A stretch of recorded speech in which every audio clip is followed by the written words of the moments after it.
राम राम दोस्तों। तो दोस्तों, कई भाइयों ने पूछा था कि आप राम राम क्यों करते हो। तो मैं आपको बता दूं कि मैं एक मतलब हरियाणा से हूँ। राम राम वहाँ की एक संस्कृति है, और दूसरा मैं रिलीजियस तौर पर बहुत ज़्यादा अध्यात्म से जुड़ा हुआ हूँ। तो इसलिए मैं राम राम करता हूँ, क्योंकि मैं राम सबसे बहुत अच्छे तरीके से और दिल से जुड़ा हुआ हूँ। और आपको सभी भी सुजेशन दूंगा कि इसको बारीकी से समझे, तो आप भी जुड़े।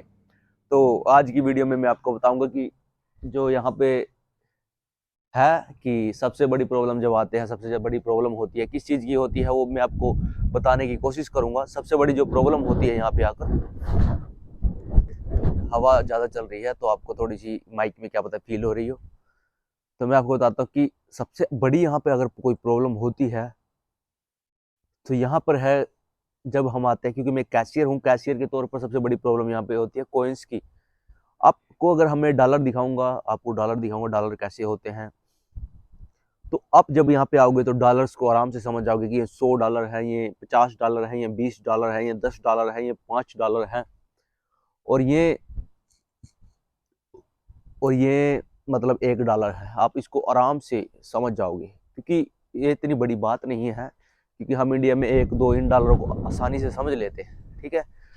तो मैं आपको कोशिश करूंगा कि हवा बहुत ज़्यादा लग रही है इधर, मैं आपको कोशिश करूंगा दिखाने की कि कॉइन्स कैसे होते हैं, और मतलब उनको कैसे उसकी पहचान की जाए कि ये कॉइन्स किसका है, ये कॉइन्स किसका है, और ये इनका क्या मतलब होता है। तो वो मैं आपको दिखाऊंगा। तो राम राम, चलते हैं आगे।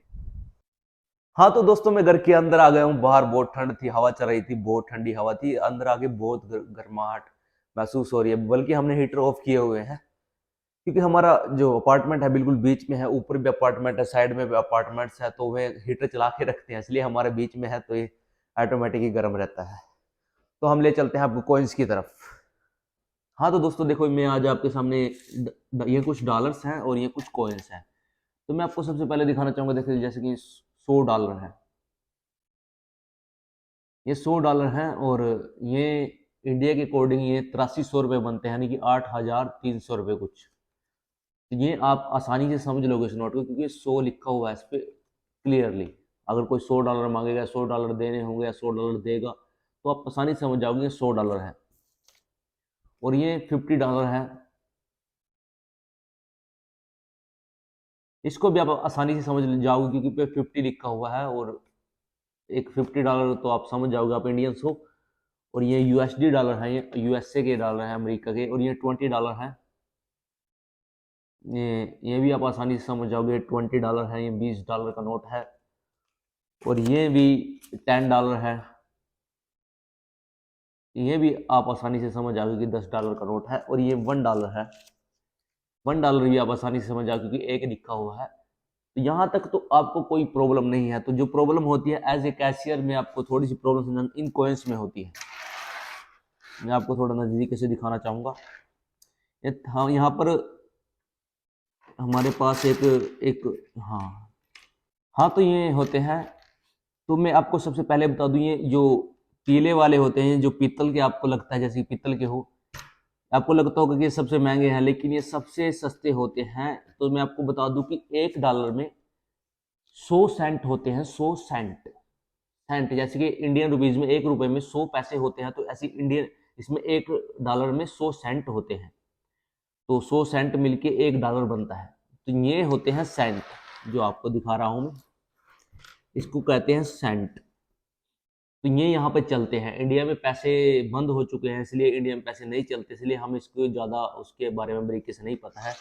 तो ये होते हैं सेंट। ऐसे ही 100 सिक्के मिलकर $1 बनता है, और $1 इंडियन रुपीज़ के अकॉर्डिंग 82 कुछ रुपए का होता है। फिलहाल की जो करेंसी की जो वैल्यू है वो 82 कुछ रुपए का है। तो ये होते हैं सेंट। तो इसके बाद आता है निकल। ये होते हैं निकल।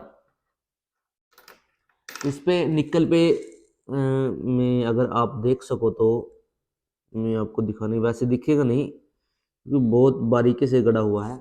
आपको थोड़ा नजदीक से दिखा देता हूँ। ये होता है निकल। इस पे 5 सेंट लिखा होता है, 5 सेंट, इसको निकल बोलते हैं। और ये 5 सेंट होता है। 5 सेंट मतलब 5 सेंट मिलकर एक निकल के बराबर होता है।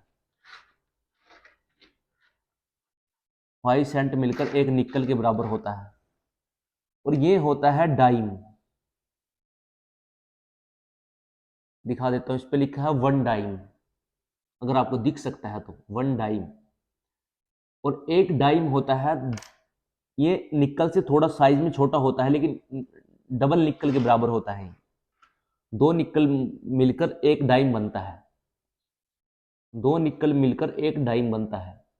ठीक है भाई, 2 निकल मिलने का मतलब है 10 सेंट, यानी कि 10 सेंट के बराबर होता है 1 डाइम। और 1 डाइम को आप 10 सेंट भी बोल सकते हैं, क्योंकि इतने सारे एकदम से अगर आपको चेंज देने होंगे तो आप 10 सेंट देने से तो रहे ऐसे करके, तो 1 डाइम दे दो तो वो 10 सेंट के बराबर होता है। अब आता है इसके बाद 1 क्वार्टर। 1 क्वार्टर अगर आपको दिखाऊं तो शायद दिख भी जाए आपको, क्वार्टर लिखा हुआ नीचे, क्वार्टर डॉलर लिखा होता है, क्वार्टर डॉलर,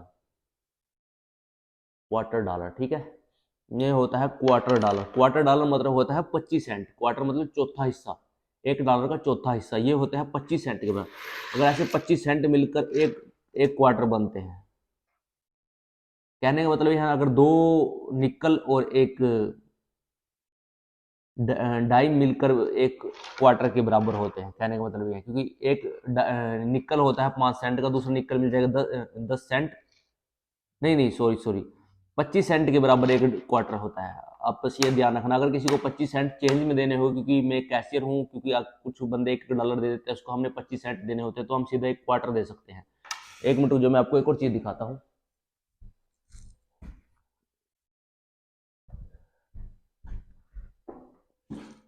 ये दिखा देता हूँ आपको, एक ये सिक्का होता है, ये होता है हाफ डॉलर। हाफ डॉलर मतलब कि 50 सेंट, 50 सेंट, 50 सेंट। तो ये है यूएसए करेंसी।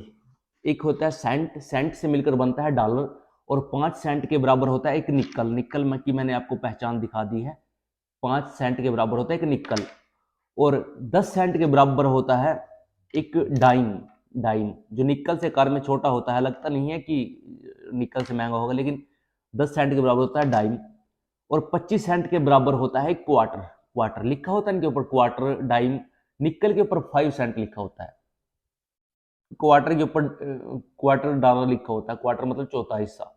और ये होता है हाफ डॉलर। हाफ डॉलर मतलब 50 सेंट। तो ये आपकी करेंसी थी, और आशा करता हूँ आपको समझ में आई होगी।